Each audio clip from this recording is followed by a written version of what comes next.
Hi, my name's Niccie Seymour. I've been working as an animal care assistant here since 2007, so 6 years now. Animal care in general is a very difficult job to get into. I worked at a breeding kennels before coming here, and I started looking into the different places there were to work within animals, and this job became available. I was very lucky enough to get it after 5 years of searching for a new job, various interviews, trial days and things like that. And yeah, so this job came up and I was very happy to take it. My general routine is to come in, check the rota, see which block I might be working on for the day. It's dogs mainly that I work with, but we have different blocks that we all work on. We all moved around quite a lot so that we get to work with all the different animals. My typical working hours are between 8 and 5. Normally I come into work earlier, however, just so that I can make sure all the dogs get out and have as much time as I can with them.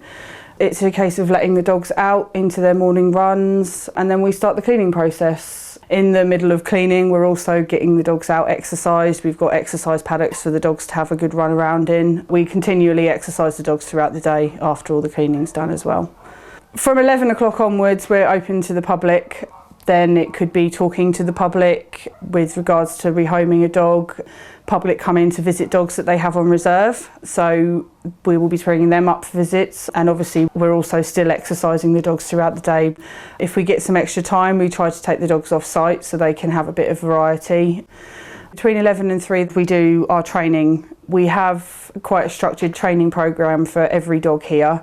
We try to make sure that every member of staff does some form of training every day, even if it's something as basic as getting them to walk nicely on a lead. We have got some other behavioural problems that might need a bit more structured programme, things like separation anxiety, for instance. We've seen quite an increase on that. So one way that we deal with separation anxiety is to do something called crate training, to try and make the dog feel comfortable in a crate when you leave it so that it doesn't become destructive when you leave it. It's a process that has to be built up over time. It's not something that can happen straight away. We all do a training sheet at the end of the day, writing down whether the dogs have eaten, what exercise they've been given, and any comments if the animal's been sick during the day or shown a particular behavioural problem perhaps that hasn't been noticed. This all goes on the training sheet, so every member of staff has to do that every day.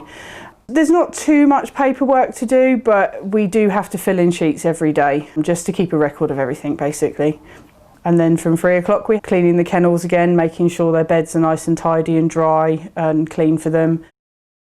I do have some qualifications. I went to an agricultural college and I studied a first and national diploma in animal care. But you don't generally need qualifications to work in this type of job. It's more about experience and common sense.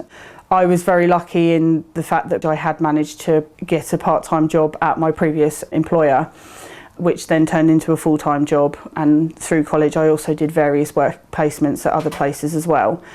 For someone trying to get into this field of work, I would definitely suggest volunteering. By showing yourself off as a good volunteer and showing that you are able to work with animals on your own initiative as well, if a job opening became available, it might turn into a job at the end of it. So qualifications are good, and I enjoyed my time at college, but it's not really a necessity to be an animal care assistant, I wouldn't have said. There is a very special dog here at the centre at the moment. He's a lurcher called Sherman. He was brought to us at roughly 8 months old. He had a very serious skin condition. He was in an awful state, bless him, and he spent a very long time in our isolation area trying to get him better. His socialisation was then put back. He started to react very badly around other dogs. We had to start a training programme with him whereby we started taking him off site with very calm female dogs that we knew wouldn't react. He slowly started to realise that actually dogs aren't that bad. It was just the missing out on the socialisation part. About a year ago now, he started to limp on one of his back legs, and he had to undergo x-rays to find out what was wrong with him. And it turned out he had a problem with his hip whereby it was slipping in and out of the joint. So he spent Christmas here in a kennel, bless him, piled up on duvets, getting lots of fuss and attention from us because we had to keep him still and calm. He's not on painkillers anymore. He's up for homing, which is great. And he's just a really sweet boy. We've all got a soft spot for him, probably because he's been here since he was a pup. He's been in a kennel more than he's been out of one. We're just looking for someone that will take him on because he is a really nice boy.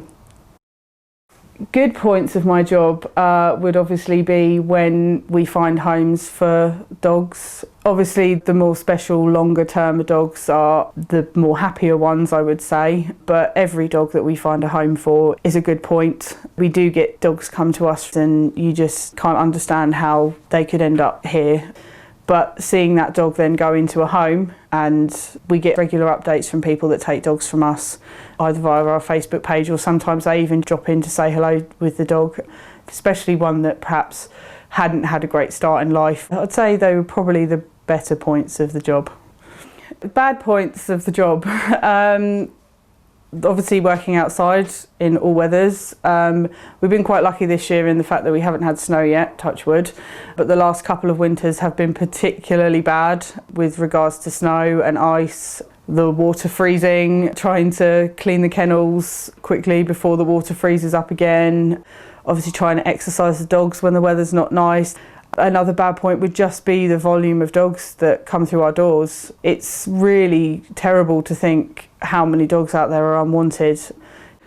Most of the animal care assistants here do have their own dogs, but I think the majority have family members at home that look after dogs. We do have staff kennels here, but personal preference, I would rather my dog was at home than in a kennel all day.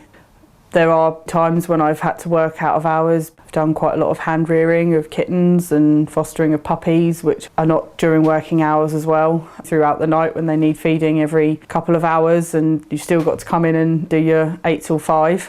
It's very rare that any of us here do a typical 8 to 5 day. It's completely our choice if we wish to come in earlier and start our work. And if we don't finish our work at 5, it's not as simple as just shutting everything up at 5 o'clock. If you still have dogs that need exercising or kennels need cleaning, you stay until you're finished. It's not a job you can just down tools at 5. And obviously someone has to be here every day to feed and clean and exercise. Over Christmas, over New Year, we're open 6 days a week to the public. So we have to be here every single day because animals can't look after themselves. It's a hard job to do and there are good and bad points, but becoming an animal care assistant is not a job that anyone should take lightly. I've seen far too many people go into animal care thinking that it's just going to be about stroking a few dogs and things like that, and there's so much more to it. There's the cleaning, the exercising, the training. Potentially it's a dangerous job. You're working with dogs that have no known history of, but obviously that's where the training comes into effect with it, and it is very much about having common sense and having your wits about you. You do have to concentrate on what you're doing because the animals there depend on you. I've been working with animals since I was 15, so I've seen a lot of good things, I've seen a lot of bad things. This job has certainly opened my eyes. It's definitely a job that you need to have a lot of passion for it, and you need to be very hardworking and not wake up every day just thinking it's going to be just going in and playing with a load of dogs every day.